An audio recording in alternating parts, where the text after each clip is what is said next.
Hello friends, welcome to my YouTube channel law classes by Monika. आज का हमारा topic है उपनिधान की संविदा, कॉन्ट्रैक्ट ऑफ वेलमेंट। धारा 148 के अनुसार उपनिधान की संविदा से क्या समझते हैं, उपनिधान की संविदा किसे कहते हैं और उपनिधान के पक्षकार कौन कौन से होते हैं और विधिमान उपनिधान के आवश्यक तत्व क्या है। अगर आपको हमारा वीडियो पसंद आया तो please like, subscribe and share करना नहीं भूलिएगा, क्योंकि आपके एक लाइक एंड सब्सक्राइब से मुझे मोटिवेशन मिलता है एक अच्छा सा वीडियो बनाने का। और अगर आपको हमारे वीडियो में कुछ गलती दिखती है तो प्लीज़ उसे कमेंट में ज़रूर बताइएगा।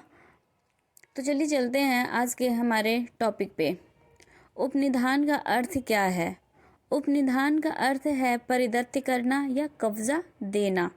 इसमें स्वामित्व जो है वो एक व्यक्ति में निहित रहता है तथा कब्जा दूसरे व्यक्ति में, मतलब किसी एक व्यक्ति का कोई वस्तु है और वह कब्जा दूसरे व्यक्ति को देता है, तो कब्जा दूसरे व्यक्ति में किसी विशिष्ट उद्देश्य के लिए दिया जाता है, जिसकी पूर्ति के बाद कब्जा जो है वो वास्तविक स्वामी को अंतरित कर दिया जाता है, मतलब दे दिया जाता है।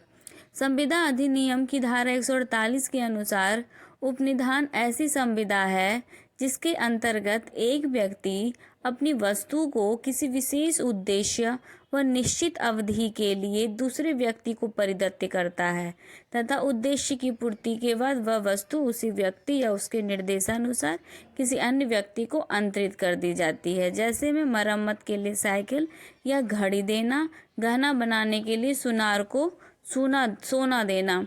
इसमें कहता है एक व्यक्ति के पास कोई वस्तु है और वह किसी दूसरे व्यक्ति को वह वस्तु किसी विशेष उद्देश्य के लिए देता है और वह व्यक्ति उस उद्देश्य पूर्ति के बाद वह उसके वस्तु के स्वामी को लौटा देता है, तो इसे ही उपनिधान कहा जाता है। उपनिधान में दो पक्षकार होते हैं, उपनिधाता और उपनिहिती। उपनिधाता वह व्यक्ति जो व्यक्ति माल का परिधान किसी विशिष्ट उद्देश्य के लिए करता है। उपनिधाता, अगर कंफ्यूजन होता है तो उपनिधाता मतलब दाता, तो कोई वस्तु जो है वो किसी उद्देश्य के लिए जो देता है उसे उपनिधाता कहते हैं। और उपनिहिती वह व्यक्ति जिसे विशेष उद्देश्य पूर्ति के लिए माल दिया जाता है। विधिमान उपनिधान के आवश्यक तत्व हैं वस्तु का परिधान, डिलीवरी ऑफ गुड्स। संविदा के अंतर्गत वस्तु का परिधान होना चाहिए उद्देश्य विशेष के लिए, और विशिष्ट वस्तु वापस करना, रिटर्न ऑफ स्पेसिफिक गुड्स।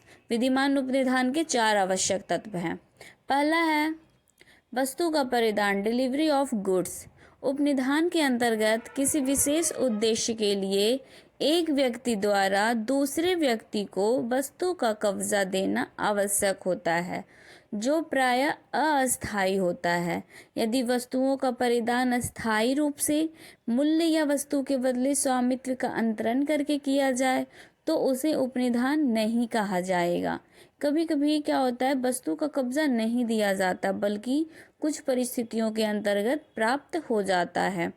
भारतीय संविधान की धारा 71 के अंतर्गत वह व्यक्ति जो किसी अन्य का माल पड़ा पाता है और उसे अपनी अभिरक्षा में लेता है वह भी उत्तरदायित्व के अधीन होता है और उसका दायित्व जो है वो उपनिहित के समान होता है।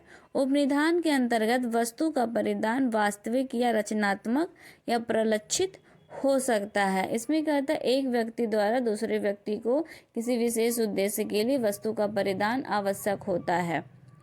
वास्तविक परिधान में जब माल या वस्तु का भौतिक कब्जा उपनिधाता द्वारा उपनिहिती को दिया जाता है। रचनात्मक या प्रलक्षित परिधान में जब माल का परिधान वस्तु का न हो, अर्थात माल का भौतिक कब्जा न दिया जाए बल्कि कोई ऐसा कार्य किया जाए जिसमें माल का कब्जा लेने का अधिकार उपनिहिती को प्राप्त हो जाए, जैसे माल का कागजात देना। वस्तु या माल का कब्जा वास्तविक है या रचनात्मक, इसका निर्धारण कब्जे पर नियंत्रण को दृष्टिगत रखते हुए किया गया है। इसमें एक बाद है उल्ट जेन बनाम निकोल्स का। इस बाद में क्या होता है, वादी जो है वो प्रतिवादी के होटल में भोजन करने के लिए जाता है। वहाँ पर एक बैरा होता है स्वागत करने के लिए। वादी ने कोट को उतार करके उसको कुर्सी के पीछे टांग दिया। बैरा जो है भोजन के बाद चलते समय वादी अपना कोट उठाने गया तो देखा कि कोट गायब था।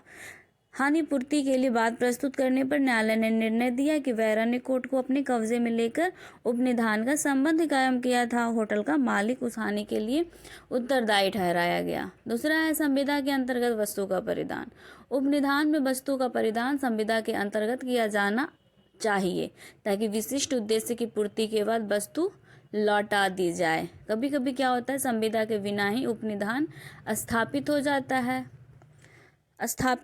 जैसे खोई हुई वस्तु का पता लगाने वाला तथा उसके मालिक के बीच यद्यपि कोई संविदा नहीं होती है, लेकिन वस्तु को प्राप्त करने वाला व्यक्ति उपनीति के रूप में माना जाता है। इसमें एक बाद है जुबली मिल बनाम गवर्नर जनरल भारत। इस बाद में क्या हुआ था, वादी अपना कुछ रुई की गांठें बाहर भेजना चाहता था, लेकिन बैग उपलब्ध न होने के कारण रेलवे प्रशासन की अनुमति से वह सामान प्लेटफॉर्म पर ही रख देता है। इंजन की निकली हुई चिंगारी से वह रुई जलकर नष्ट हो गई। इसके लिए रेलवे प्रशासन उत्तरदायी ठहराया गया। तीसरा तत्व है उद्देश्य विशेष के लिए। उपनिधान किसी उद्देश्य विशेष के लिए इस शर्त पर आधारित रहता है कि उद्देश्य की पूर्ति के बाद वस्तु लौटा दी जाएगी।